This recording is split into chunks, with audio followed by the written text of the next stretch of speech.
아바타, 미래 환타지를 통해 현재를 보다. 1. 아바타에 대한 현재적 감정이입을 하다. 토요일 오전에 카페를 비우고 아내와 아바타 불과 쟤를 보았다. 스크린을 가득 채운 판도라 풍경을 3D로 보니 바로 눈앞에서 펼쳐지는 입체감을 느꼈다. 아바타는 단순한 블록버스터 영화가 아니라 기술, 사회, 철학, 종교 등 다방면에서 깊은 감동을 준다. 후기적 관점에서 보자면 아바타 1편은 영화사에 획기적인 기술 혁신을 가져왔다. 3D와 모션 캡처 기술을 선도하며 관객들은 판도라의 경이로운 세계에 몰입했다. 영화적 체험의 새로운 장을 열었고 압도적인 비주얼의 넋을 잃고 화면에 몰입했던 기억이 생생하다. 그러나 아바타의 진정한 가치는 기술적 성과를 넘어선 사회적, 윤리적 메시지에 있었다. 영화는 과거 제국주의적 침략과 소수민족인 나비족, 터전 파괴를 적나라하게 보여주면서 지구 에너지 고갈과 환경 파괴 문제를 그려냈다. 이는 현재 인류가 직면한 문제점들을 날카롭게 드러내는 것이었다. 인류가 판도라에서 약탈하는 것은 곧 지구를 파괴하는 우리 자신의 모습이라는 강렬한 은유는 환경, 보호와 지속 가능성에 대한 전 세계적 인식을 환기시키기에 충분했다. 영화를 보며 고대 수메르 문명 시기부터 반복된 핵심 자원을 둘러싼 문명 간의 갈등을 떠올렸다. 이는 인류사의 보편적 패턴을 현대적 SF 판타지로 재구성하여 인류의 탐욕과 발전 뒤에 가려진 폭력성을 고발한 것이다. 불과 200년 전 대륙 발견으로 착취와 억압을 일구었던 서구적 사상에 대한 쓰라린 회고이기도 해 더욱 아프게 다가왔다. 기술 우위의 인간 문명과 자연 친화적인 나비족의 충돌은 가치관 대립의 상징이었다. 에이와로 대표되는 나비족의 범신론적 생태관은 강력한 대안적 비전으로 현대사회의 물질주의와 개인주의에 대비되는 것이었다. 인간이 잊고 있던 자연과의 유대와 생명 존중 가치를 제고하게 만들었으며 한편 종교적 관점에서도 자연 숭배와 유일신 사상 비교를 통한 비판적 이해를 이끌어냈다.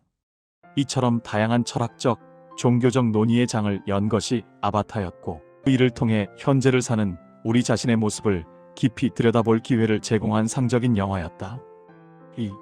아바타가 제시하는 환타지의 미래적 의미. 아바타 영화는 단순한 오락적 요소를 넘어 인류가 나아가야 할 길에 대한 중요한 지표를 제시한다. 가장 중요한 전망은 생존을 위한 지속적인 투쟁과 더불어 새로운 공존 방식을 모색하는 과정일 것이다. 인류의 판도라 재침략과 함께 판도라 세계관이 확장되면서 바다 부족은 물론 불과 재부족과 같은 나비족 공동체의 등장은 이야기가 단순한 선악구도를 넘어설 것을 암시한다. 이러한 전개는 문명 간의 충돌을 넘어서 나비족 내부에서도 다양한 가치관과 생존 방식을 탐색하고 때로는 충돌하게 만들었다. 특히 아바타 3편에서 예고된 악한 나비족의 등장은 인류의 문제에 국한되지 않고 모든 존재 내면에 잠재된 파괴적인 측면과 같은 보편성을 다루게 될 것이다.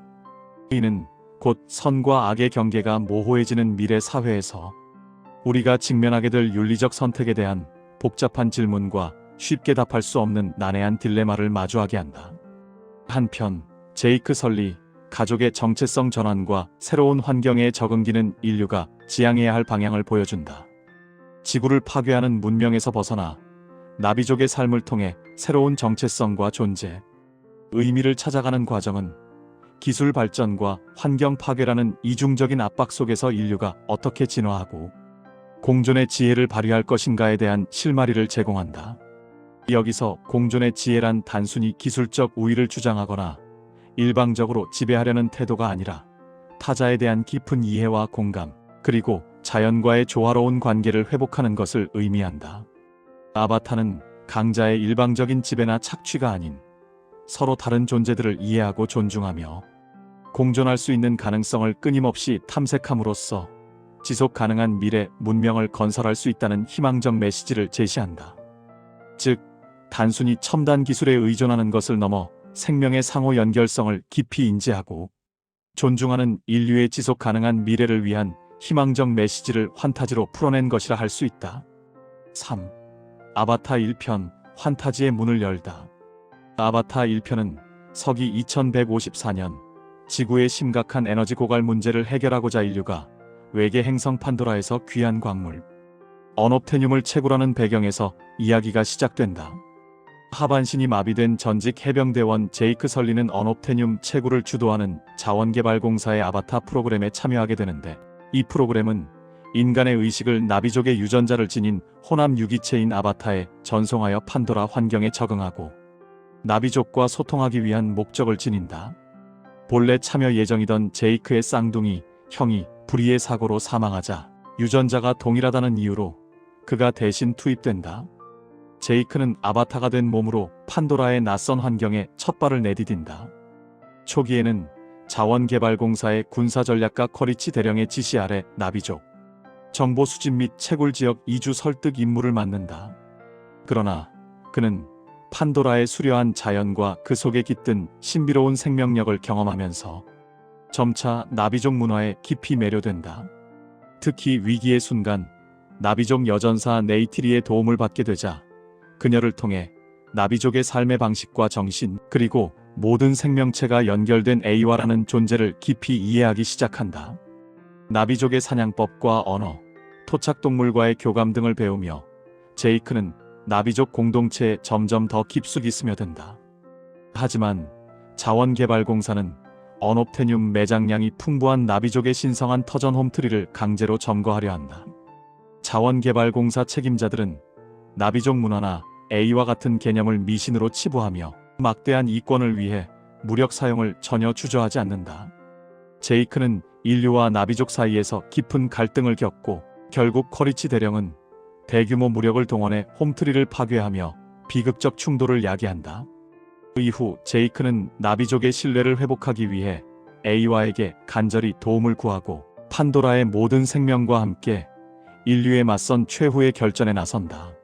전투의 끝에서 그는 인간의 육체를 버리고 나비족으로 완전히 전이되며 판도라의 일원으로 새로운 삶을 선택한다. 4. 아바타 2편 물의 길 이해하기. 아바타 물의 길은 1편으로부터 약 15년 후에 판도라를 배경으로 시작된다. 제이크 설리는 완전히 나비족이 되어 네이티리와 가정을 꾸리고 아들 네테이암, 로아크, 딸 투크티리, 그레이스 어거스틴 박사의 아바타에게서 태어난 키리, 그리고 인간 소년 스파이더까지 5자녀를 둔 가장이자 오마티카야족의 족장으로 평화로운 삶을 살아간다. 그러나 지구는 여전히 고통받고 인류는 판도라를 새로운 터전으로 삼기 위해 대규모 식민지 부대를 이끌고 돌아온다.